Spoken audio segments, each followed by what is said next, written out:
Tu fidelidad es grande, tu fidelidad incomparable. Nadie es como tú, bendito Dios. Grande es tu fidelidad. Tu fidelidad es grande, tu fidelidad incomparable. Nadie es como tú, bendito Dios. Grande es tu fidelidad.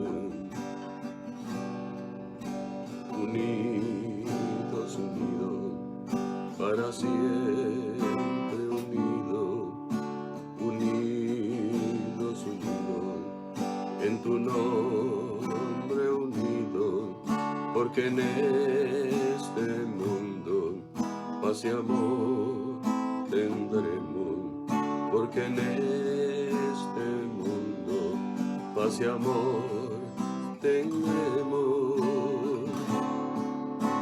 Unidos, unidos, tomados de la mano, iremos por el mundo cantando al amor. Y la gloria de Jesús al fin resplandecerá, y al mundo llenará de amor y de paz. Y la gloria de Jesús al fin resplandecerá, y al mundo llenará de amor y de paz.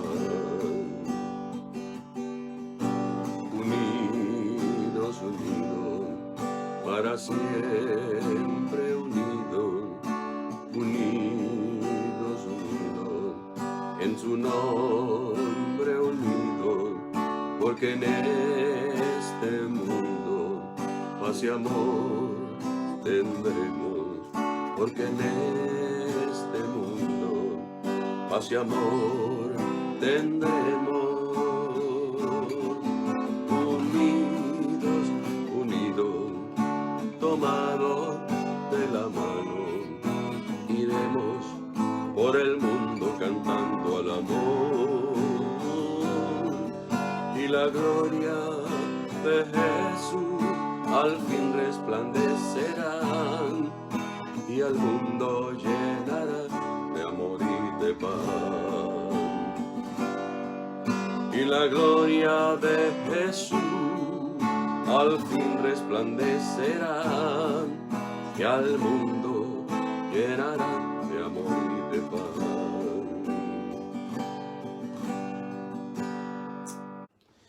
Bien, gloria a Dios. Entonces, si usted tiene su Biblia allí, es tiempo de abrirla en el capítulo 4 de la carta del apóstol Pablo a los Efesios. Y comenzamos en el versículo 1, donde Pablo dice: yo pues, preso en el Señor. En estudios anteriores hemos mencionado que cuando Pablo escribió esta carta, aproximadamente unos 8 años después de haberse marchado de Éfeso, o después de haber llegado a Éfeso más bien, bueno, estaba preso por el testimonio del Evangelio, pero aún estando en esa condición, encarcelado, Pablo no cesó en su empeño de seguir predicando el Evangelio. Mientras estaba en la cárcel en Roma, él seguía testificando a todos los que podía, a sus carceleros, a las personas que estaban en la cárcel junto a él, o a cualquiera que él tuviese la oportunidad de predicarles. Aun cuando Pablo hubo un tiempo en que no estuvo en una prisión común, sino que estaba en una cárcel, como teniendo la casa por cárcel. Pero eventualmente pues Pablo fue condenado definitivamente y ejecutado. Pero hasta su muerte Pablo estuvo predicando el Evangelio y se mantenía pues al tanto de lo que estaba sucediendo con los hermanos de aquellos lugares entre los cuales había predicado, y se mantenía en contacto con ministros a los cuales les instruía y les decía pues lo que debían hacer con relación a lo que pudiese estar pasando en un momento determinado con una congregación, o para llevar el consejo oportuno, levantar el ánimo y bendecirles. Por eso él comienza y recuerda en este capítulo diciendo: yo pues preso en el Señor. Y dice: os ruego que andéis como es digno de la vocación con que fuisteis llamado, con toda humildad, mansedumbre, soportándoos con paciencia los unos a los otros en amor, solícitos en guardar la unidad del Espíritu en el vínculo de la paz, un cuerpo y un espíritu, como fuisteis también llamados, en una misma esperanza de vuestra vocación, un Señor, una fe, un bautismo, un Dios y Padre de todos, el cual es sobre todos y por todos. Sabemos entonces que unidad, aparece muchas veces porque es el tema central de esta porción de la Escritura.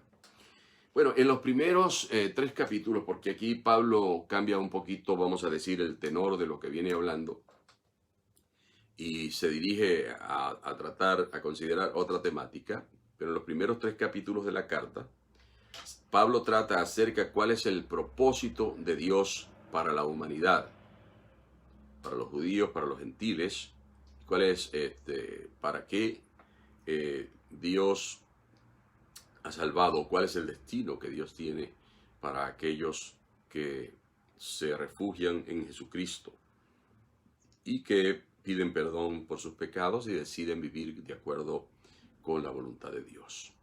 Así que allí Pablo habla acerca de ese propósito que consiste básicamente en poner a disposición de toda la humanidad la salvación a través de Cristo.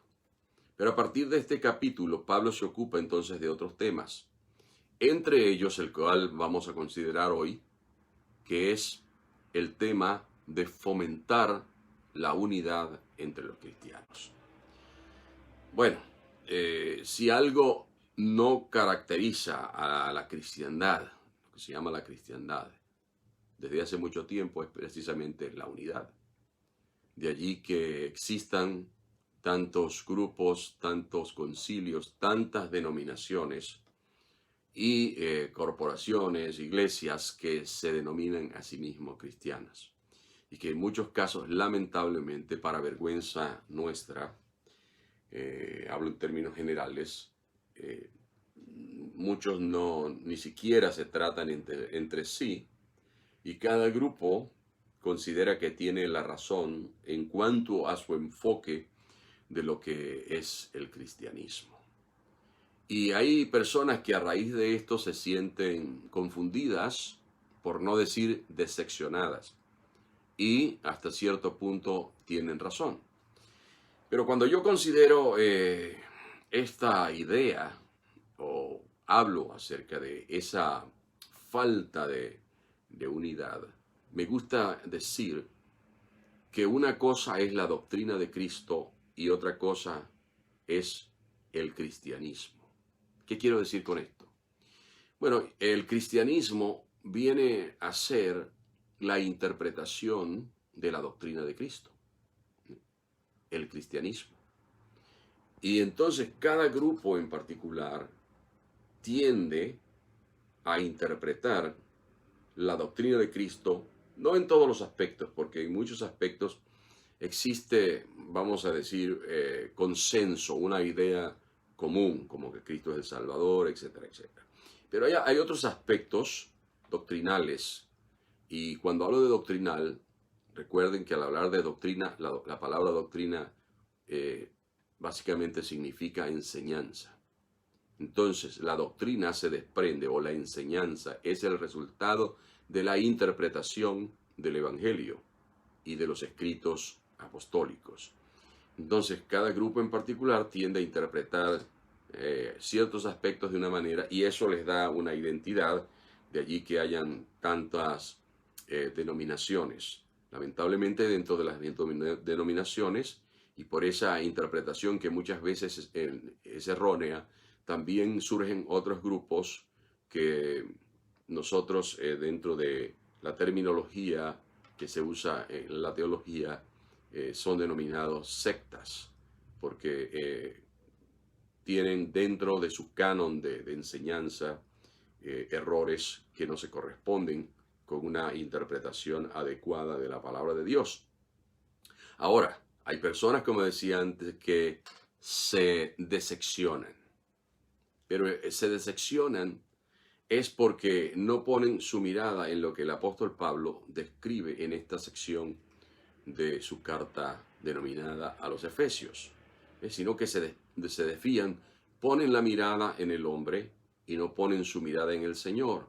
Entonces de allí algunos llegan al extremo de algo que ya he mencionado con anterioridad, a decir yo no voy a la iglesia, yo dejo de ir a la iglesia, yo creo en Cristo, yo leo la Biblia en mi casa, yo oro en mi casa, pero eso definitivamente no es el plan de Dios, eso no es lo que Dios quiere, no es la idea que Cristo tiene en mente, de acuerdo con la voluntad de Dios cuando dice edificaré mi iglesia, ni fue lo que los apóstoles enseñaron, que son los que edifican sobre el fundamento de lo que Cristo les enseñó a ellos.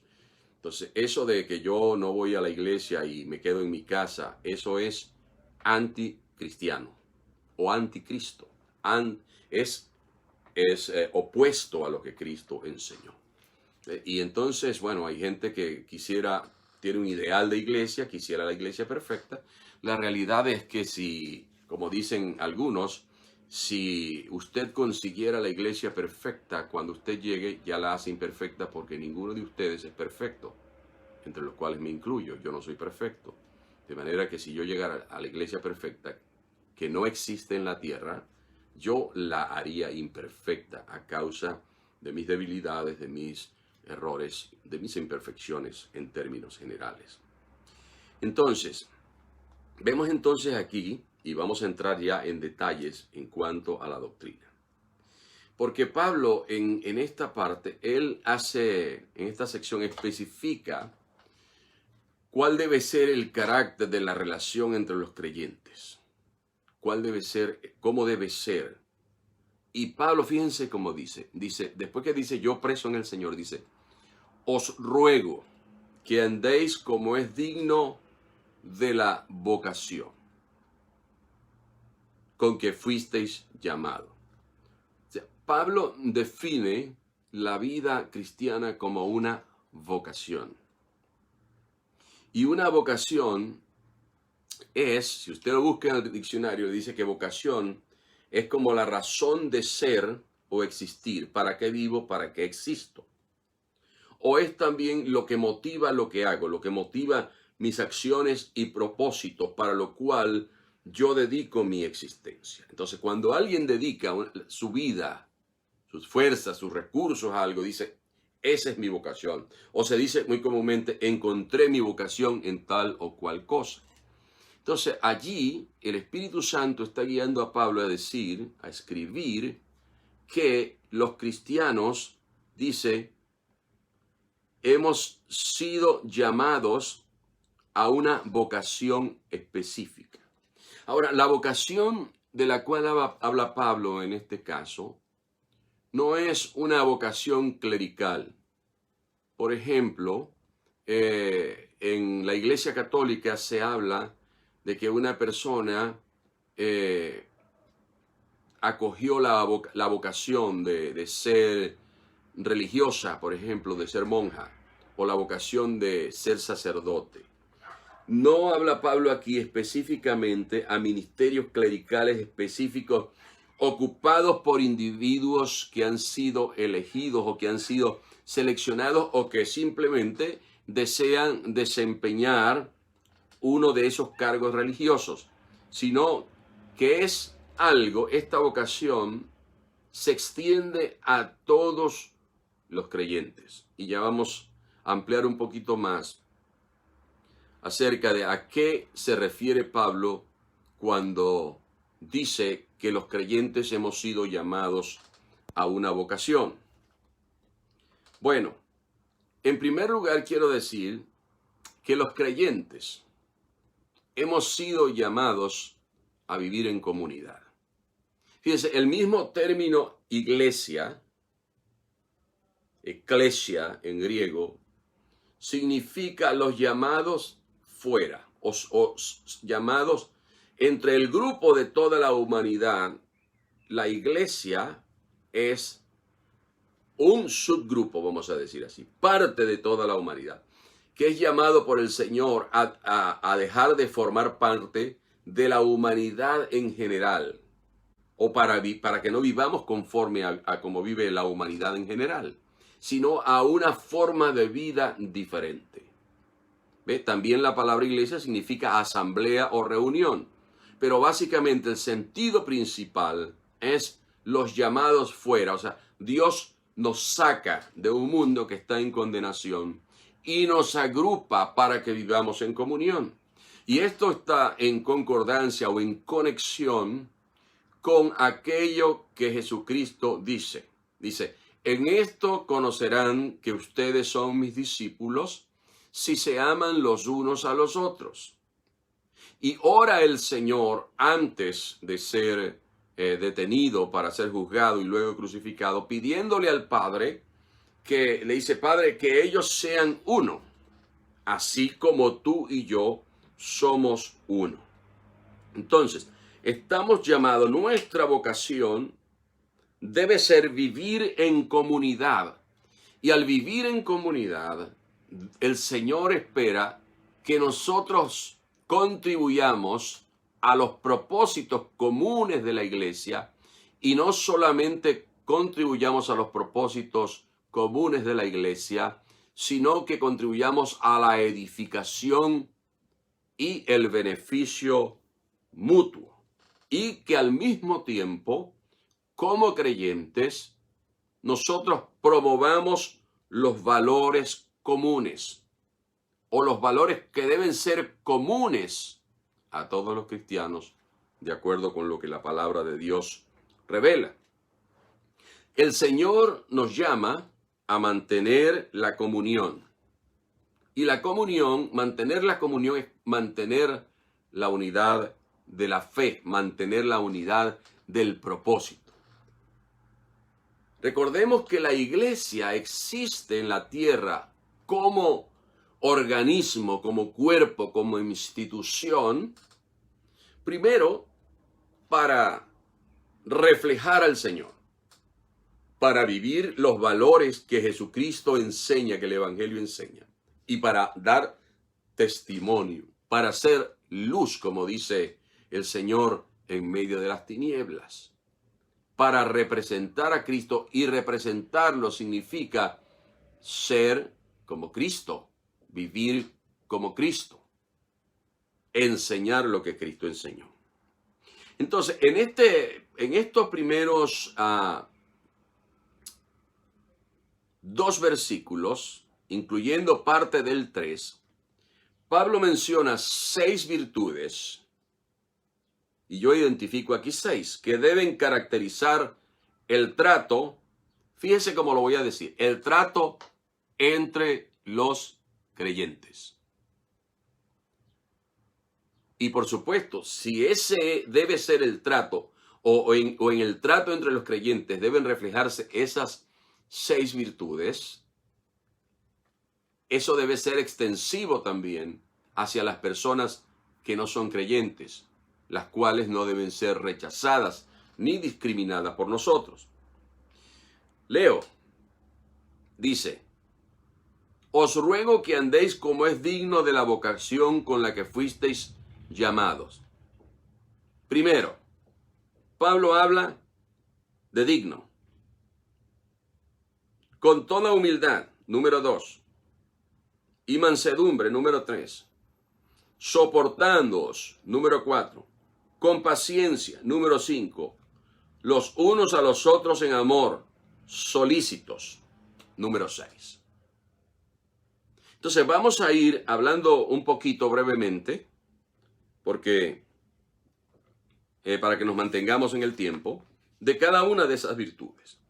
Lo primero que dice Pablo entonces es que andéis. Andéis quiere decir o está relacionado con la conducta, ¿verdad? Con nuestro comportamiento. Con nuestro comportamiento los unos con los otros, entre los hermanos, pero también debe ser nuestro comportamiento en la sociedad, en el trabajo, como vecinos, como ciudadanos, etcétera, etcétera. Pablo dice que debemos entonces andar con dignidad. Y dignidad tiene que ver que nos conduzcamos o nos comportemos apropiadamente. Que hagamos las cosas de manera excelente. Si algo, hermanos, debe caracterizar a un creyente es tratar de vivir su vida buscando la excelencia. No solamente tratando de hacer las cosas bien. Hay un libro que lo tengo por allí que se llama Good to Great. Y el autor o el tema principal del libro es que bueno generalmente es un obstáculo para la excelencia. Porque hacer algo que está bien limita, desmotiva para hacerlo si nos conformamos para que sea excelente. Porque la excelencia busca siempre mejorar. Entonces, Pablo dice que nosotros debemos manejarnos con dignidad, con excelencia. Y además, esta dignidad está asociada a nuestra condición de cristiano, a nuestra vocación. Nuestra vocación debe ser vivir la vida de acuerdo con la voluntad de Dios, de acuerdo con el propósito de Dios, con el llamado que hemos recibido de Dios. Y en lecciones anteriores hemos dicho que Dios nos ha llamado a santidad, a vivir en limpieza, a vivir en pureza, a vivir separados, apartados para Dios. Que nuestra vida no sea para que se cumplan los propósitos ni las costumbres e ideas del mundo, sino las costumbres e ideas de Dios. Entonces debemos vivir dignamente. ¿Por qué? Porque hemos sido escogidos con un propósito especial. De eso hablábamos en la lección pasada. Hemos sido destinados por Dios para vivir en su presencia. Entonces eso debe dignificarnos. Dios mismo nos dignifica y nosotros debemos corresponder a esa dignificación. Pero tenemos que tratar a los demás también con dignidad, que ellos también son dignos. No subestimar, no menospreciar a ninguno, especialmente a los creyentes. Y no mirar a los creyentes por encima del hombro porque saben menos que nosotros o porque quizás consideramos que algunos son descuidados o imprudentes. No, debemos ser cuidadosos con eso. ¿Sabe por qué?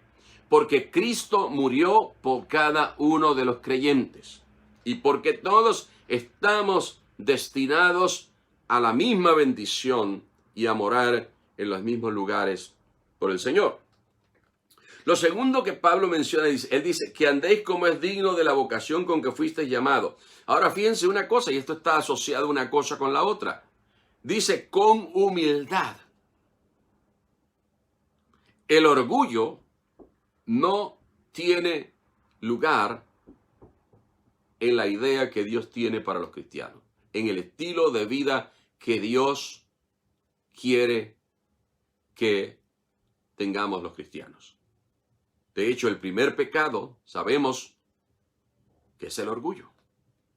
Satanás se llenó, Luzbel, un ángel precioso, un ángel con virtudes, un ángel superior en mucho a muchos de los ángeles, sin embargo, se llenó de orgullo. Pablo dice que debemos entonces conducirnos y tratar a los demás con humildad, sin pensar que nosotros somos superiores a ninguno. En este caso me cuento y digo, por ejemplo, que el hecho de que una persona tenga la condición de ministro, como es mi caso, o de pastor, representando al Señor y enseñando la palabra, eso no me da ningún derecho a considerar que estoy por encima o que soy superior a los demás y que voy a menospreciar y subestimar a los demás pensando que son algunos ignorantes. Obviamente hay personas que conocen algunas cosas o que desconocen algunas cosas que yo conozco, pero tienen la oportunidad de aprenderlas también. Entonces no podemos subestimar a ninguno, sino que debemos andar en humildad. Y Jesucristo enseña eso. Cuando Jesucristo, recuerde el pasaje, cuando Jesucristo viene y busca un envase allí, un lebrillo, se dice allí, algunos podrían llamarlo también una ponchera, le pone agua y entonces lava los pies de los discípulos y el maestro lo hace. Y ellos no querían que el Señor hiciera eso porque saben que ese era un trabajo que hacían los sirvientes y ese es su maestro. Pero el Señor les dice, ¿entienden lo que les he hecho? El que quiera ser grande entre ustedes debe ser el servidor. Es decir, debe tener una actitud de humildad. Entonces, nosotros debemos tratar a los demás con una actitud de humildad. Y en este caso, la humildad se refiere a carecer de orgullo y a reconocer inclusive las propias limitaciones y no creerse superior a los demás. Hoy estaba leyendo algo que puso uno de nuestros compañeros pastores del Ejército de Salvación. Hay una fotografía de él, estaba hace muchos años, estaba muy joven, comenzando en el ministerio, y un día recibió la visita inesperada de uno de los pastores por los cuales yo guardo más respeto, y es el doctor Tony Evans. Y él dice que él estaba tan sorprendido que se quedó como en shock de ver que el doctor Tony Evans fue a su lugar de trabajo, de ministerio, a la iglesia, para visitarle. Él dice que el corazón se le iba a salir del pecho. Y dice que el doctor Tony Evans se le acercó, le puso la mano en el pecho y le dijo, tranquilo, que yo soy un siervo del Señor y un predicador de la palabra como tú. Solamente muéstrame, solamente vine a ver el lugar donde estás sirviendo. Y eso enaltece. Y bueno, por muchos años he oído las enseñanzas del doctor Tony Evans y sigue siendo la misma persona humilde a través de los años, a pesar de todo el prestigio, de todos los libros, de la iglesia gigantesca que tiene allí en Dallas, Texas. Y de eso se trata, hermanos, de no creerse superior a los demás. La verdad es que es lamentable, triste, cuando hay personas que van a la iglesia pensando que no hay que enseñarles nada, que no aprenden nada nuevo, o que los demás hacen preguntas tontas o que no saben nada. Eso es lamentable y uno tiene que evitar y huir de eso. Mateo 11:29 dice el Señor, aprended de mí, que soy manso y humilde de corazón. Y eso trae un resultado, trae un fruto. Porque el Señor añade allí en Mateo 11:29, y hallaréis descanso para vuestras almas. Aprended de mí que soy manso y humilde de corazón, y hallaréis descanso para vuestras almas. Pero luego sigue el apóstol aquí en esta escritura de Efesios 4, después de mencionar humildad, él menciona el número 3 de estas virtudes y dice mansedumbre. Está asociada la humildad con la mansedumbre. Pero la mansedumbre no es debilidad de carácter. Unos amigos mexicanos en México dicen, yo soy manso pero no menso. Y algunos hermanos dicen que ellos son mansos pero no son mensos. Y decía un hermano que tenía mal carácter que su versículo favorito era que es mejor dar que recibir. Pero en este caso, y hablando en serio, la mansedumbre no es debilidad de carácter, sino amabilidad. Y el Señor nos está llamando a que seamos amables los unos con los otros. En esto tenemos que reconocer que cada uno de nosotros somos diferentes, tenemos personalidades distintas, caracteres distintos, educación diferente, unos son introvertidos, otros son extrovertidos, y hay personas, es verdad, que son inclusive imprudentes, o no piensan mucho lo que van a decir. Otros piensan que son muy claridosos porque ellos sí dicen las cosas como las piensan. Alguien dijo que ser sincero no es decir todo lo que uno piensa, sino nunca hablar o decir cosas contrarias a las que uno piensa. O sea, a veces no vale la pena entrar en polémicas ni entrar en discusiones y hay que ser amables con los hermanos. Y hay que tratar de ser pacientes. Si el Señor nos llama a ir la segunda milla con los inconversos, ¿cuánto más con los hermanos? Yo no estoy diciendo que a veces sea fácil, porque a veces cuesta trabajo, es un poquito complicado. Hay personas que realmente pues hacen todo lo posible por perturbar. Pero hay que esforzarse. Pero si algo debe caracterizar a los cristianos es no ser violentos, no ser agresivos, sino tratar de ser amables. Número 4. Luego de hablar de humildad, mansedumbre, Pablo dice, soportándoos, soportar. Y soportar es ser tolerante, tener tolerancia. De nuestra boca debe cerrarse para no decir, ya yo no soporto a este hermanito. Ya yo no soporto a esta hermanita. Eso nosotros tenemos que cancelarlo. Porque uno no sabe cuando a veces hasta sin darse cuenta uno puede caer en una condición en la cual uno resulta odioso a los demás. Y a ninguno de nosotros nos gustaría que alguien dijera, ya no soporto a Alan. ¿Te gustaría? No, yo sé que no te gustaría. A ninguno de nosotros nos gustaría. Por eso debemos tratar de soportar. Soportándoos con paciencia, dice Pablo, los unos a los otros. Es decir, tenemos que tratar de ser pacientes. Lo otro que menciona Pablo es precisamente esto, paciencia. Soportándoos con paciencia. Y la paciencia es o tiene que ver con no irritarse con facilidad. Con ser respetuosos. La palabra griega que se traduce paciencia da la idea de alguien que soporta un peso y está allí. El peso está allí, pero lo soporta, es verdad. Hay gente con los cuales es difícil ser paciente. Lo digo con toda honestidad, como pastor, a veces hay personas que nos resulta dificultoso tener paciencia con ellos. Pero tenemos que seguir adelante.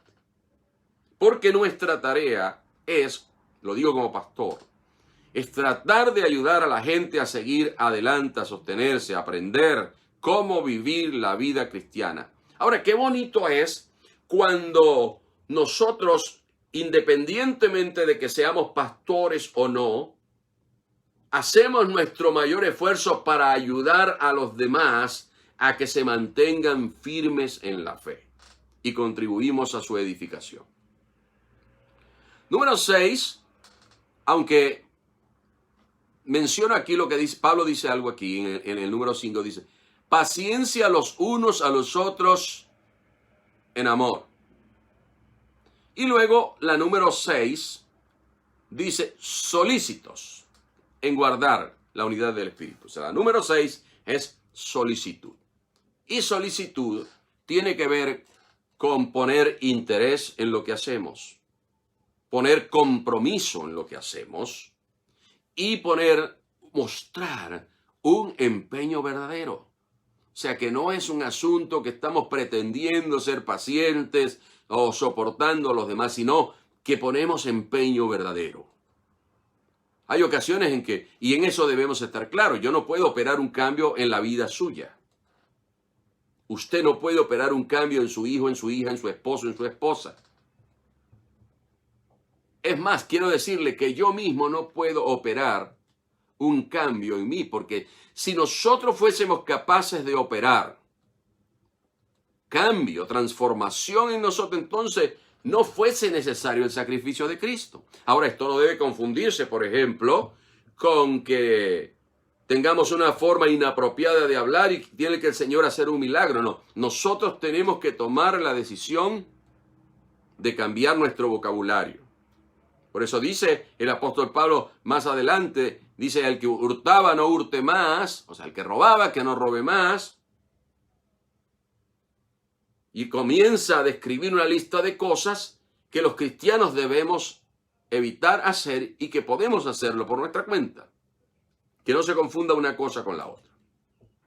Ahora fíjense una cosa, todas esas virtudes de las cuales habla Pablo aquí son esenciales para que haya unidad de propósito y comunión entre los cristianos. Qué bonito es cuando una familia está unida. Qué bonito es cuando una iglesia está unida. Cuando no hay acepción de personas. Cuando nos apoyamos. Cuando no existe el cuchicheo. Cuando no existe la subestimación. Cuando no existe el menosprecio. Cuando no estamos diciendo ese no va a llegar ni siquiera a la puerta del cielo, no va a pasar.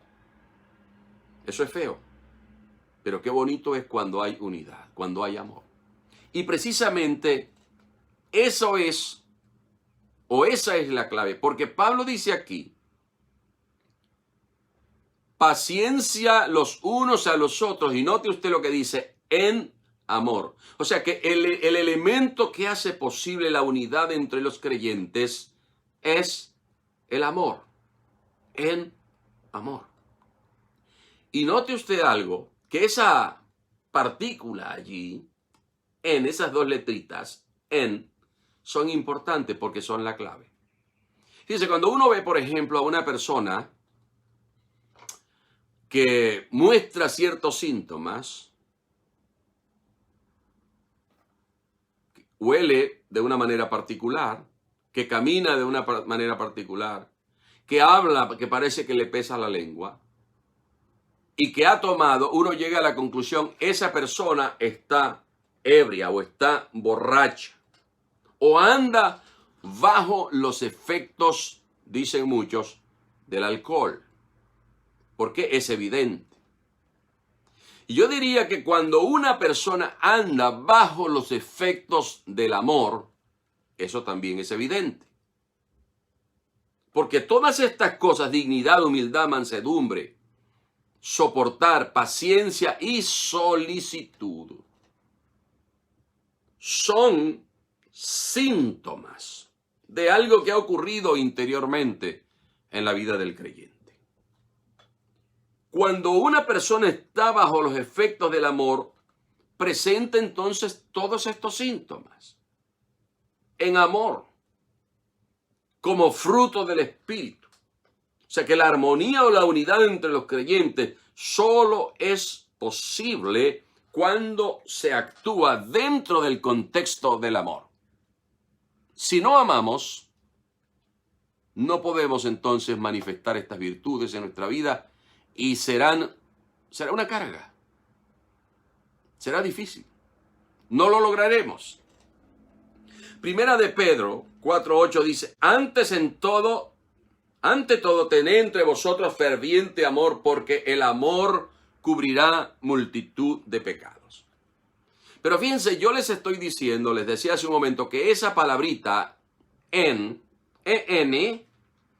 nos habla de la manera como estas acciones o virtudes deben practicarse. No puede haber verdadera humildad sin amar a Dios y al prójimo. Acuérdese de una cosa. Cuando le preguntan al Señor, Señor, ¿cuál es el primer mandamiento, el más importante? El Señor dijo, amarás al Señor tu Dios sobre todas las cosas y a tu prójimo como a ti mismo. Entonces no puede haber vocación cristiana sin amar a Dios sobre todas las cosas. Pero luego el Señor añade, y el segundo es similar a este, y a tu prójimo como a ti mismo. Entonces sin amor no puede haber tolerancia, no puede haber paciencia.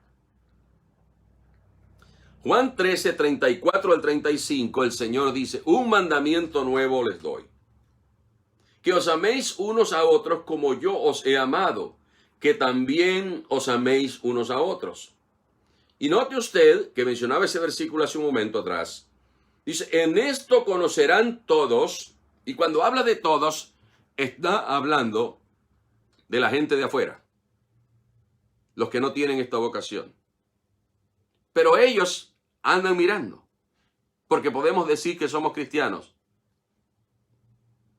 Pero la gente está mirando a ver si somos cristianos, si vivimos de acuerdo y si representamos aquello que profesamos.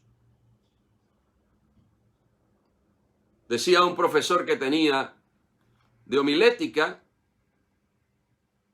que es el arte de predicar, la homilética, decía que había que ser cristiano en profesión y en posición. Con lo cual quiere decir que no basta que uno diga que es cristiano, sino que tiene que vivir como cristiano. Entonces el Señor dice, en esto conocerán todos que sois mis discípulos, si tuvierais amor los unos por los otros. Cuando una persona se enamora de otro, le dice, te amo y te amo y te amo, y pídeme lo que quieras, estaría dispuesto a hacer cualquier cosa por ti porque te amo. Debe ser el mismo espíritu entonces. El amor cristiano no es, y eso debemos tenerlo claro, fíjense. El amor cristiano no es solo un sentimiento que nos sale de aquí que de pronto sentimos amar. El amor cristiano no es solamente una emoción o un sentimiento. El amor cristiano, sepa usted esto, es un acto de la voluntad. Yo decido amar de acuerdo al concepto bíblico del amor. Pero muchas veces no lo entendemos así. Y el amor, contrario a lo que nos gustaría hacer o recibir, se manifiesta en hacer bien a otros, a los que debemos profesar o manifestar o mostrar ese amor. De manera que uno tiene que esmerarse para poner el amor en práctica. Ahora, esta clase de amor, en verdad tenemos que decir que no se genera de forma natural en nuestras vidas. Ese amor solo es posible cuando el Espíritu Santo interviene en nuestra vida y genera lo que se llama en Corintios el fruto del Espíritu.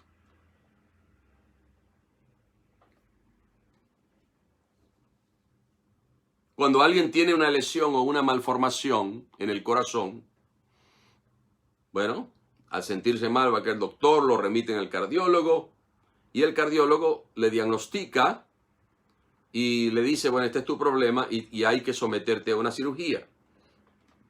Se somete a la intervención quirúrgica y una vez que todo ha salido bien, pues la persona funciona porque ha habido una intervención en el corazón. Asimismo, el Espíritu Santo somete al creyente a una intervención en su corazón, no hablando en términos físicos, sino en espirituales, para que sea capaz de funcionar en amor.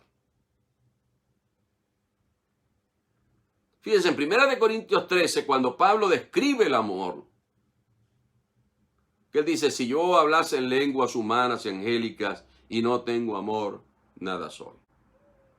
Si yo vendiese todo lo que tiene y lo que tengo y lo doy a los pobres y no tengo amor, de nada me sirve. Y aun si diese mi cuerpo para ser ofrecido en sacrificio, pero lo hago sin amor, de nada me sirve.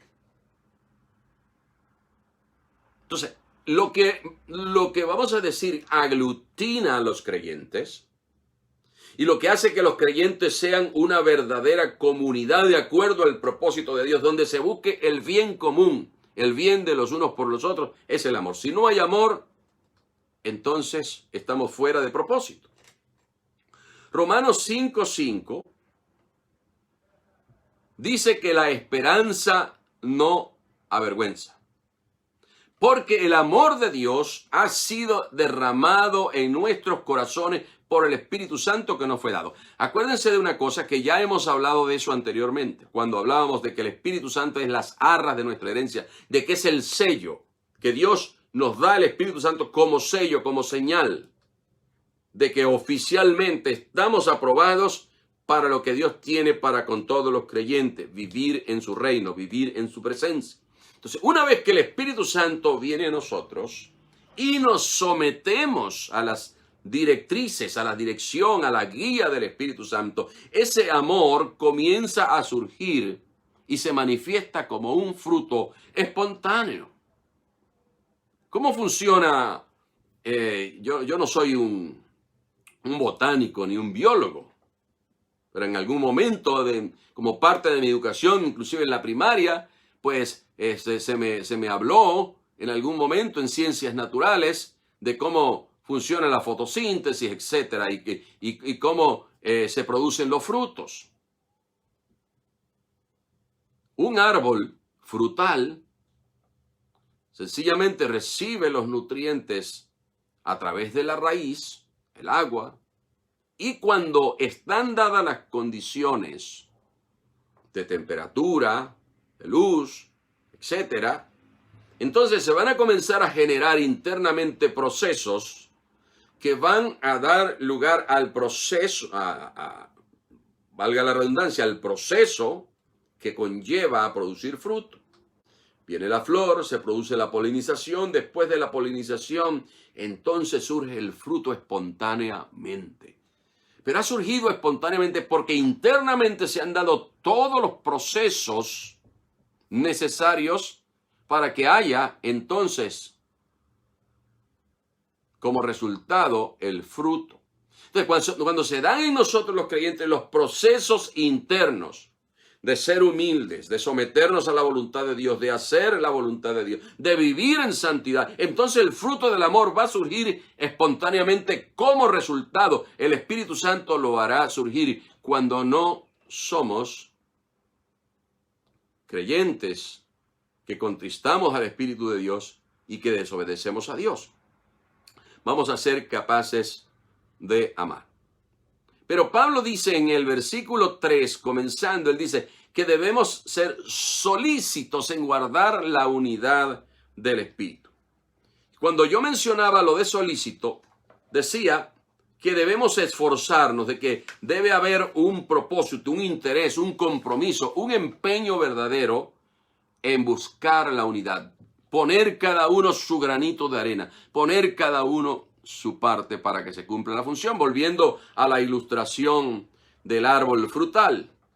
En el árbol, cada sección, cada parte está poniendo allí lo que le corresponde. Las raíces cumplen su función. El tronco cumple su función. Las hojas cumplen su función para que se dé la fotosíntesis. Y así sucesivamente, todos por el bien común. Porque del fruto depende la supervivencia de la especie, que genere la semilla que contiene las características, y así de eso depende la supervivencia de la especie. ¿Sabe por qué muchas iglesias no sobreviven?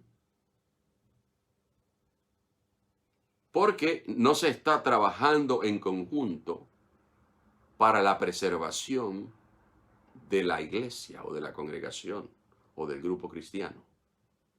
Porque no hay una unidad de propósito para que la iglesia siga adelante. Cada cristiano entonces es responsable ante Dios por la búsqueda de la unidad. Yo soy responsable por la búsqueda de la unidad, pero cada uno de ustedes como miembros de la iglesia también tienen responsabilidad en ese propósito.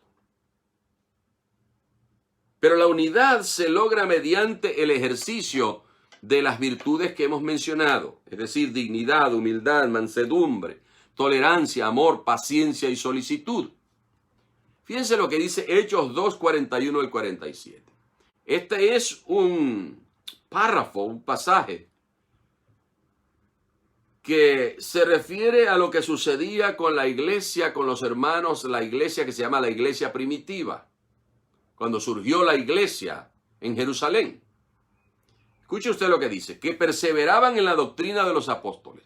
O sea, que no es que yo antes asistía a la iglesia o que un día asisto y otro día no, y que un día soy cristiano y tengo un pie en el mundo y un pie en la iglesia. No.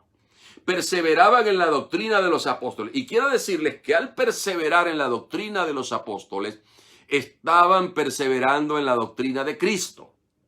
Porque eso precisamente era lo que ellos enseñaban. En la comunión unos con otros, estaban unidos. En el partimiento del pan, comían juntos, había armonía. Y en las oraciones, clamaban a Dios y se apoyaban unos a otros, como dice, que oremos los unos por los otros. Dice que así era. Y sobrevino temor a toda persona y muchas maravillas y señales eran hechas por los apóstoles. O sea, no los menospreciaban. Dice, todos los que habían creído estaban juntos y tenían en común todas las cosas. Tenían en común todas las cosas. O sea, compartían entre ellos, se apoyaban materialmente. Al punto de que algunos vendían sus propiedades y sus bienes y lo repartían a todos según la necesidad de cada uno. O sea, no había discriminación entre ellos. Dice, perseverando unánimes cada día en el templo y partiendo el pan en las casas, comían juntos con alegría y sencillez de corazón, alabando a Dios y teniendo favor con todo el pueblo. Es decir, la gente vio ese grupo y dijo, oye, hay algo allí en esa gente que los hace diferentes. Son buenas personas. Son fieles, son buenos ciudadanos. Y fíjense cómo remata el versículo 47 de Hechos 2. Dice, y el Señor añadía cada día a la iglesia a los que habían de ser salvos. Quiere decir entonces que cuando la gente los veía a ellos actuando, cómo se desempeñaban, la comunión, el apoyo, todo lo que habían traído, la gente decía, yo quiero pertenecer a ese grupo. Pero dígame usted, ¿quién quiere pertenecer a un grupo donde no hay unidad? Donde hay chisme. ¿Quién quiere pertenecer a un grupo donde hay orgullo? Donde no hay paciencia. Donde no hay compromiso. ¿Quién quiere pertenecer a un grupo así?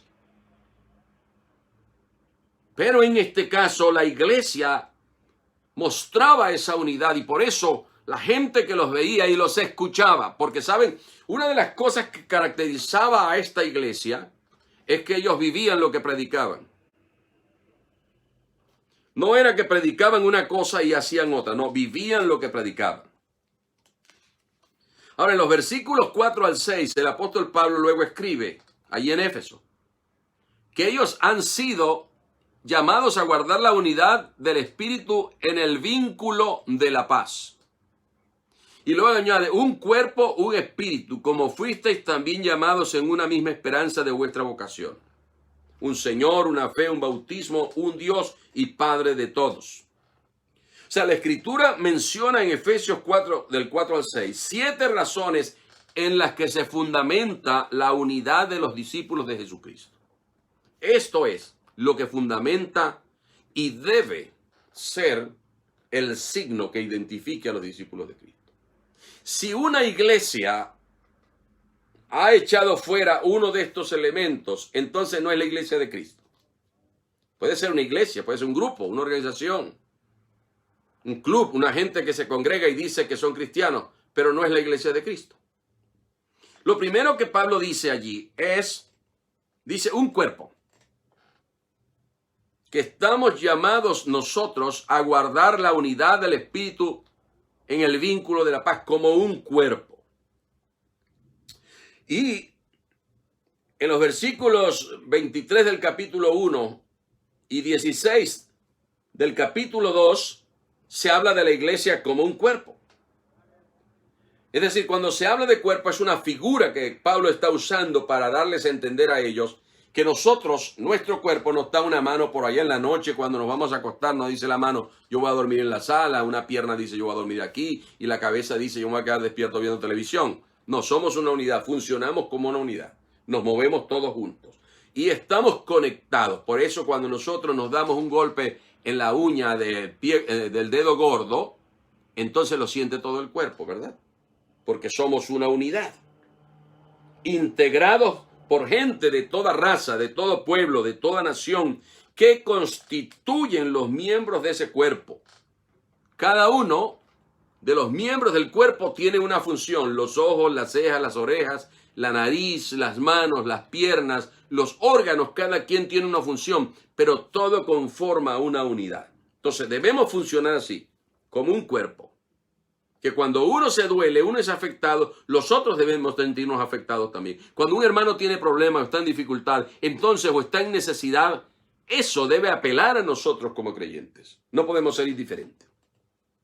Lo otro que dice Pablo aquí, él habla de un cuerpo y dice un espíritu. El Espíritu Santo mantiene vivo al cuerpo y hace que se mantenga activo según la dirección de la cabeza. Fíjense que no dice, la cabeza no está incluida en el cuerpo, en este caso que es la iglesia, porque la cabeza es Cristo, quien dirige o debe dirigir a cada creyente. O sea, el Espíritu es el que hace que la iglesia no se desvíe de su propósito, el cual Dios le ha definido. Pero luego sigue Pablo y dice, un espíritu, como fuisteis también llamados en una misma esperanza de vuestra vocación. Entonces Pablo dice que todos los creyentes estamos llamados a tener la misma esperanza, a esperar lo mismo. Todos hemos sido llamados a heredar lo mismo. Y la esperanza de alcanzar esa herencia debe mantenerse en cada uno de nosotros. La esperanza es alcanzar el lugar que Jesús fue a preparar para nosotros. Juan 14:2, Jesús dijo, en la casa de mi Padre muchas moradas hay. Si así no fuera, yo se los hubiera dicho. Voy pues a preparar lugar para vosotros y vendré otra vez y los llevaré conmigo para que donde yo estoy, ustedes también estén. Esa es la esperanza. Cuando en la iglesia nos motiva como conjunto, como grupo nos motiva esa esperanza de alcanzar lo que el Señor ha prometido, entonces nos unimos. Segunda de Pedro 3:13 al 15 dice, pero nosotros esperamos según sus promesas cielos nuevos y tierra nueva, en los cuales mora la justicia, por lo cual, oh amados, estando en espera de estas cosas, procurad con diligencia ser hallados por él sin mancha e irreprensibles en paz, y tened entendido que la paciencia de nuestro Señor es para salvación, como también nuestro hermano Pablo, según la sabiduría que le ha sido dada, os ha escrito. Luego dice Pablo, cuando menciona la esperanza, que debe ser nuestra vocación, lo que nos motive, a lo que por lo cual vivimos, a causa de esa esperanza. Luego dice, un Señor. Y esto es significativo cuando él se lo dice a los efesios. Porque Éfeso en particular, según algunos datos que yo les daba anteriormente, Éfeso era una ciudad donde había mucha idolatría.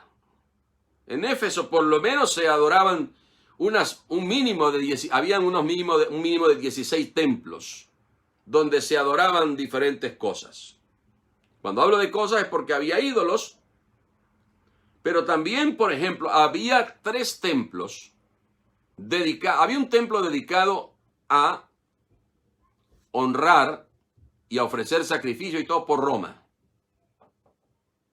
Pero había 3 templos dedicados para honrar y ofrecer sacrificios por el emperador de Roma. O sea, habían 3 templos dedicados a 3 emperadores y como sabemos, para los romanos solamente había un señor, y ese era el emperador, el César. Pero luego los cristianos comienzan a confesar que su señor no es el emperador, que es Cristo. De tal manera que no lo tienen fácil. Y uno de esos emperadores, Domiciano en particular, fue uno de los perseguidores más acérrimos de los cristianos. Y había un templo allí dedicado a él. Me imagino que él se llenaría de rabia porque los cristianos no lo honraban a él como su señor, y ellos vendían la idea de que los emperadores eran descendientes de los dioses, por lo tanto también eran dioses. Ahora, los cristianos tenemos que tener claro que es Jesucristo el que debe gobernar la vida de la iglesia. ¿Y sabe cómo domina Jesucristo la vida de la iglesia? Cuando nosotros cumplimos su palabra. Así es como Cristo domina la vida de la iglesia, cuando cumplimos con sus enseñanzas. Juan 14:15 dice el Señor: si me aman, guarden mis mandamientos. Por eso es que ese en amor está conectado con todas estas cosas, porque si no hacemos estas cosas por amor y en amor, entonces fallamos. Y ya vamos casi a concluir. Luego dice un Señor. Luego dice una fe. Y esa fe es lo que creemos. Es el conjunto de enseñanzas que conforman el Evangelio. Esa es la fe en este caso. No la fe de tengo fe de que el Señor me va a sanar o de que me va a ayudar. No. Es la fe en el Señor. Completamente. Es lo que creemos. Que estábamos perdidos y Dios envió a Cristo a morir por nuestros pecados y resucitó. Y que todo aquel que en él cree tiene vida eterna. Luego dice el apóstol: y un bautismo. Y el bautismo no es sino un acto mediante el cual se declara públicamente y sin reserva que tenemos fe en el Señor. De tal manera que Pablo finaliza diciendo: un Dios y Padre de todos. Es decir, no hay otro, aparte del revelado en las Escrituras. Él es el Padre de todos los creyentes. Así que, hermanos, viendo esto, este marco que nos presenta el apóstol a la doctrina que sigue, recuerde, la próxima semana, Dios mediante, vamos a la lección número 10 y así vamos avanzando hasta que finalicemos el estudio de esta epístola. Entonces, los creyentes tenemos que procurar, amados hermanos, la unidad. Tenemos que esforzarnos. Dios espera que cada uno de nosotros hagamos nuestra parte. ¿Sabe qué? Algún día el Señor nos va a pedir también cuentas por eso. ¿Qué hicimos para fomentar la unidad entre los hermanos? Para ser humildes, para ser sencillos, para ser mansos, tolerantes, pacientes, solícitos. ¿Y qué hicimos para mostrar que nuestra razón de vida era agradar a Dios y vivir de acuerdo con su voluntad? Lo dejamos hasta aquí. Entonces, recuerde lo que siempre le digo. Si usted piensa que este estudio puede ser de bendición a otras personas, compártalo. Lo pondremos allí en Facebook y también estará en YouTube. Y usted puede compartir con otras personas que necesitan escuchar este mensaje. No asumiendo la actitud de que esta palabra es para fulano o sutano. No, nada de eso. Sino para que nos edifiquemos los unos a los otros. Esa es la razón por la cual estamos haciendo esto y dedicamos este tiempo. Así que vamos a cerrar en oración.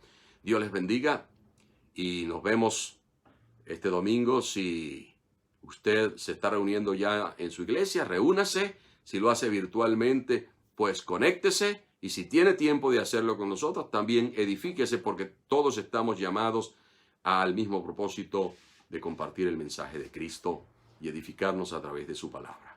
Vamos a orar. Padre Santo, en el nombre de tu Hijo venimos de nuevo delante de tu presencia, Señor. Gracias por tu palabra, oh Dios, que nos exhorta, que nos habla, que nos enseña. Ayúdanos a vivir conforme a estas virtudes, a estos principios y en la búsqueda de la unidad, Señor.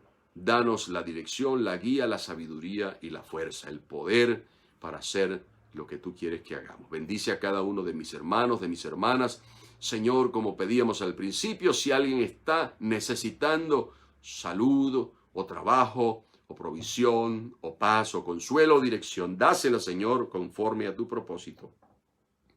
Pedimos todo para la gloria y la honra de tu nombre en Cristo Jesús. Amén. Dios les bendiga. Entonces, nos vemos hasta una nueva oportunidad. Dios les guarde.